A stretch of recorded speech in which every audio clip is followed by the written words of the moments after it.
আজকে এটা প্রলয় ছবির যে ডান্স সিকোয়েন্স মানে অ্যাক্টিং পোর্শনের পরে এটা হচ্ছে একটা আইটেম সং।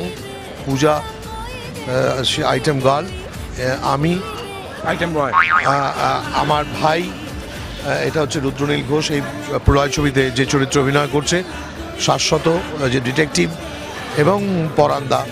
আমাদের খুব আনন্দ হয়েছে, গ্রামে ইলেকট্রিসিটি এসছে, তারপরে আমরা একটা নাচের বন্দোবস্ত করেছি।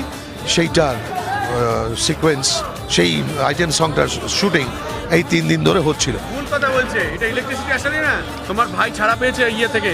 না, ইলেকট্রিসিটি এসেছিল না তা না না, গন্ডগোলটা যাক সামলে দিয়েছি। সুপ্রিয়দার খেয়াল ছিল না, আসলে আমাদের ফ্লোরে যেখানে শুটিং হয়েছে ভারতলক্ষ্মী স্টুডিওতে, ওখানে একটা ইলেকট্রিকের প্রবলেম চলছিল। তো সুপ্রিয়দা ভেবেছেন যে গল্প অনুযায়ী আমাদের ইলেকট্রিসিটি ওইখান থেকে আনা হয়েছে গল্প। রাজীবকে বলেছি, রাজীব সুপ্রিয় দত্তর মতো একজন বাজে একটা কোনো নিস না।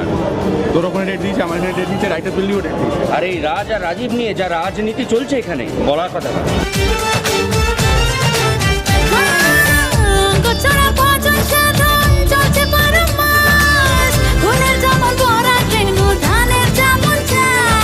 আজকের এই যে আইটেম সং আপনারা দেখবেন ছবি গিয়ে প্রলয় আপনারা দেখতে পাবেন, সেই প্রলয়ের আইটেম সঙের শুটিং এই 3 দিন ধরে আজকে শেষ হলো। এবং সবথেকে বড় কথা যেটা, সেটা হচ্ছে যে এই প্রথম আর কি যেটা দেখতে পাওয়া গেল, এত সিডাক্টিভ ওয়েতে অ্যান্ড এত ম্যাচিওর একটা ওয়েতে অ্যান্ড ক্রিয়েটিভ ওয়েতে সুপ্রিয় দত্ত যেভাবে আইটেম করলেন, সেখানে আমার নিজের মনে হয়েছিল যে ওয়াই পূজায় কোনো দরকারই পড়তো না।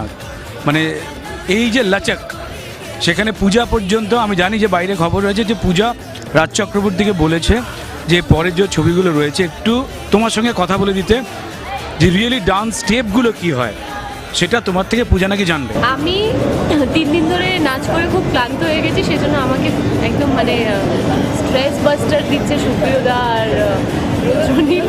এখন আমি দাঁড়িয়ে ওদের ডান্স এনজয় করছি। 3 দিন ধরে ওরা বসে আমার নাচ দেখছিল। আজকে 3 দিনের নাচটা একাই একদিনে আজকে সুপ্রিয়দা নাচছে, তো আমি একটু টিপসও নেবো সুপ্রিয়দার থেকে, সেই জন্য দাঁড়িয়ে